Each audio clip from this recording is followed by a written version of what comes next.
बिस्मिल्लाहिर्रहमानिर्रहीम। Prize bonds का इनाम हराम है। वजह क्या है? तीन वजूहात हैं। नंबर एक, हमने 1,000 आदमियों से एक 1,000 रुपए ले लिए। जो हमारे पास पैसे जमा हो गए वो हमने फॉरेन बैंकों में रखे, उसका सूद आया और वो सूद हमने 10 आदमियों में तकसीम कर दिया। सबका सूद था तो 10 आदमियों में तकसीम कर दिया। ये सूद है। फॉरेन कंट्रीज के बैंकों का सूदी पैसा जो सबके पैसों पर आया था, और या अपने बैंकों में रख लेते हैं तो वो भी सूद है।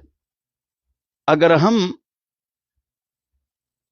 इस जो 1 करोड़ रुपए गोया के हमारे पास जमा हो गए और उस पर हलाल तय्यब कारोबार करे, जायज सही, तब भी हराम है। क्यों? सबके पैसों पर मुनाफा हुआ हलाल तो सबको दे दो, तो 10 आदमियों को क्यों देते हो बाकियों के पैसे?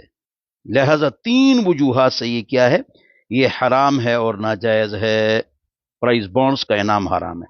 जो हो गया सो हो गया, अल्लाह से माफी मांगो।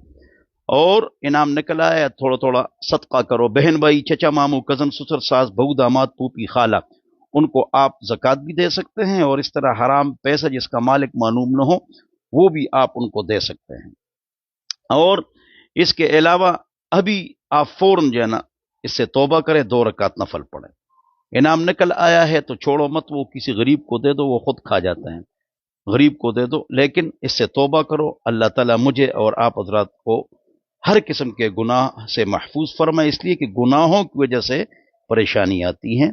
अल्लाह हम सबको समझ अता फरमाए। वस्सलाम।